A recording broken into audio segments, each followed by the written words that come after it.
గిరిజన విద్యార్థుల కళా నైపుణ్యాలు అంతర్గత ప్రతిభను వెలికితీయడం కొరకు ఉద్భవ్ 2025 వేడుకలను కేఎల్ యూనివర్సిటీ వేదికైంది. కేంద్ర గిరిజన సంక్షేమ శాఖ గత 5 ఏళ్లుగా ఈ కార్యక్రమాన్ని నిర్వహిస్తుంది. నేటి నుంచి 5 వరకు జరగనున్న ఈ వేడుకల్లో మంత్రి గుమ్మడి సంధ్యారాణి హాజరయ్యారు. ఈ కార్యక్రమం కేవలం వేడుక మాత్రమే కాదని మన రాష్ట్రం, ఇతర రాష్ట్రాల విద్యార్థులకు వారి నైపుణ్యాలు, ఆత్మవిశ్వాసం, సృజనాత్మక ప్రతిభను చూపించడానికి ఒక మంచి వేదిక అని మంత్రి తెలిపారు.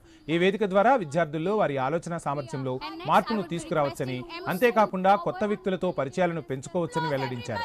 కేంద్ర ప్రభుత్వ సహకారంతో కేంద్ర గిరిజన సంక్షేమ శాఖ గత 5 సంవత్సరాలుగా నిర్వహిస్తున్న ఉద్భవ్ ఉత్సవాల్లో భాగంగా 6వ సంవత్సరం నిర్వహిస్తున్న ఉద్భవ్ 2025 వేడుకలకు ఆంధ్రప్రదేశ్ రాజధాని అమరావతి ప్రాంతంలోని కేఎల్ విశ్వవిద్యాలయం వేదికైంది. డిసెంబర్ 3వ తేదీ నుండి 5వ తేదీ వరకు 3 రోజుల పాటు జరగనున్న ఈ వేడుకల్లో భాగంగా బుధవారం జరిగిన ప్రారంభోత్సవ వేడుకలకు రాష్ట్ర గిరిజన సంక్షేమ, మహిళా శిశు సంక్షేమ శాఖ మంత్రి గుమ్మడి సంధ్యారాణి హాజరయ్యారు.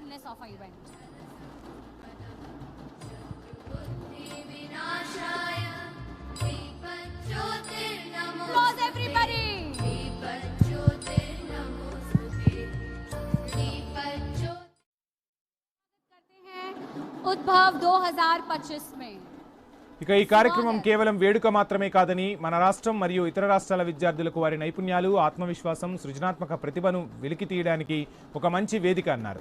ఈ వేదిక ద్వారా విద్యార్థుల్లో వారి ఆలోచన సామర్థ్యంలో తప్పక మార్పు తీసుకురావచ్చని ఆశాభావం వ్యక్తం చేశారు. అంతేకాకుండా కొత్త వ్యక్తులతో పరిచయాలు కూడా మేలు చేస్తాయని అన్నారు.